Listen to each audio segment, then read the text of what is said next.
Hello friends, welcome back to my channel Dental Hood. पिछले video में हमने देखा था कि कोरोना का दांतों पर क्या इफेक्ट हो सकता है।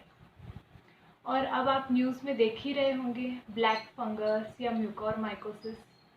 तो क्या होता है ये म्यूकोरमाइकोसिस और इसका दांतों से भी क्या कोई संबंध है? जी हाँ, आज के इस वीडियो में हम जानेंगे म्यूकोरमाइकोसिस या ब्लैक फंगस के बारे में। वैसे तो म्यूकोरमाइकोसिस पहले भी हुआ करता था, पर बहुत कम मात्रा में होता था और ये बहुत ही ज़्यादा डायबिटिक पेशेंट्स में या फिर जो बहुत दिनों से हॉस्पिटल में एडमिट है ऐसे पेशेंट्स में हुआ करता था। तो कैसे होता है ये? म्यूकोरमाइकोसिस एक फंगल इन्फेक्शन है जो कि म्यूकोरेल्स नाम के फंगस से होता है।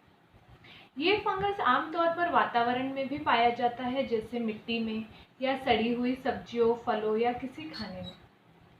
तो आप सोच रहे होंगे कि ये फिर कोरोना के पेशेंट्स में इतना क्यों बढ़ने लगा है और ये हमारे शरीर में कैसे जाता है?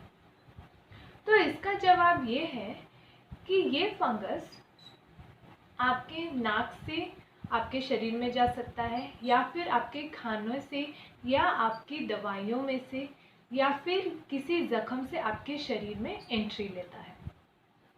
तो सिर्फ कोरोना के पेशेंट में ही ये क्यों बढ़ रहा है? कोरोना के पेशेंट बहुत दिनों तक हॉस्पिटल में एडमिट रहते हैं।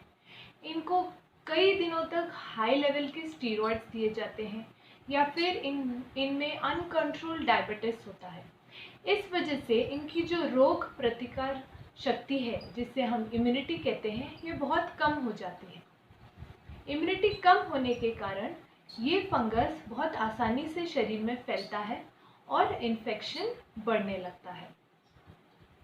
तो ये आमतौर पर अनकंट्रोल्ड डायबिटिक पेशेंट्स में, और वो पेशेंट्स जो काफ़ी समय से स्टीरॉयड्स ले रहे हैं या आईसीयू में एडमिट है बहुत समय से, या ऐसे पेशेंट्स जिनमें कैंसर हो चुका है या फिर जिनमें सर्जरीज हुई हैं, जैसे ट्रांसप्लांटेशन सर्जरीज, तो इन पेशेंट्स में ये ज़्यादा से ज़्यादा होता है। तो आप कैसे पहचानेंगे कि आपको म्यूकोरमाइकोसिस के सिम्टम्स दिख रहे हैं?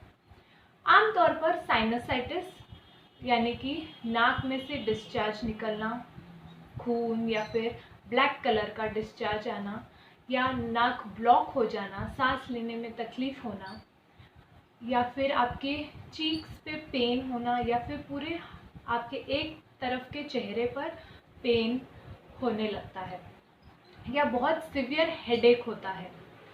और जब आप डेंटल की बात करें तो अचानक से आपके दांतों में दर्द शुरू होने लगता है। कोई कीड़ नहीं होती या सूजन नहीं होती और अचानक से आपके दांतों में दर्द होने लगे, या अचानक से आपके दांत हलने लगे, या आपके जबड़ों में बहुत दर्द होने लगे, या आपको काले रंग के पैचेस मुंह में दिखने लगे, तो इसका अर्थ है म्यूकोरमाइकोसिस के सिम्टम्स शुरू हो गए हैं। इसके और भी सिम्टम्स ये हैं कि ब्लैक कलर के पैच आपके नाक पर या चीक्स पर देखे जा सकते हैं, या आपको देखने में तकलीफ होने लगती है, या आंखों पर सूजन आने लगती है, और आमतौर पर फीवर, छाती में दर्द और ऐसे कई सिम्टम्स देखे जा सकते हैं। तो कैसे इसे कंट्रोल में या प्रिवेंट किया जा सकता है? अगर आप किसी कंस्ट्रक्शन साइट पर जाते हैं या किसी धूल वाली जगह पर जाते हैं तो ज़रूर मास्क पहनकर जाएं। शूज़ पहने, लॉन्ग स्लीव्स के शर्ट्स, फुल पैंट्स पहनकर ही जाएं। अगर आप गार्डनिंग करते हैं या खेतों में काम करते हैं तो ग्लव्स पहनकर काम कीजिए, ताकि मिट्टी में से या धूल में से, आपकी नाक में से ये आपके शरीर में ना जा पाए। आप अपनी पर्सनल हाइजीन मेंटेन करें और कोरोना के बाद अपना टूथब्रश ज़रूर बदलें। तो जैसे ही आपको इनमें से कोई भी सिम्टम नज़र आने लगे तो आप सबसे पहले अपने डॉक्टर या डेंटिस्ट को ज़रूर कंसल्ट कीजिए।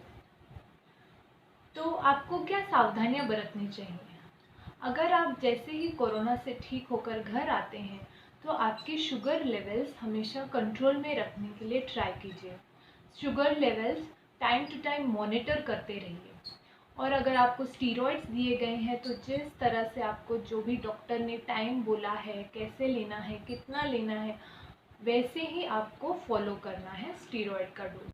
और अगर आप ऑक्सीजन थेरेपी ले रहे हैं तो उसमें क्लीन, स्टेराइल या डिस्टिल्ड वाटर यूज़ करें, ना कि टैप वाटर। फिर क्या ट्रीटमेंट लगता है इस म्यूकोरमाइकोसिस में? मेनली आपकी एंटी फंगल थेरेपी शुरू की जाती है, और अगर ये बहुत ज़्यादा हो चुका है, जैसे कि या तो आपके जबड़े में या फिर आपके आँख या नाक में, तो इसे सर्जिकली पूरा डिब्राइड करना पड़ता है, यानी कि जो सड़ गया है आपका टिश्यू या आपका कोई ऑर्गन, उसे पूरी तरह से निकाल कर उस पूरी जगह को साफ करना पड़ता है। इसीलिए जैसे ही आपको कोई भी सिम्टम्स नज़र आने लगे तो आप अवॉइड ना कीजिए, अपने डॉक्टर या डेंटिस्ट को ज़रूर दिखाइए, ताकि ये जल्द से जल्द आप ट्रीटमेंट ले सकें और बहुत ज़्यादा ना बढ़े, क्योंकि ये बहुत फास्ट स्प्रेडिंग फंगल इन्फेक्शन है। बहुत जल्दी फैलता है, ये आपके लंग्स में जा सकता है या आपके नाक में से ये आपके ब्रेन तक पहुंच सकता है, और अगर ये इतना ज़्यादा फैल जाए तो इसको कंट्रोल करना बहुत मुश्किल है। तो इसी तरह अपना ख्याल रखें, stay safe, wear mask, maintain your hygiene and keep watching my channel. Bye.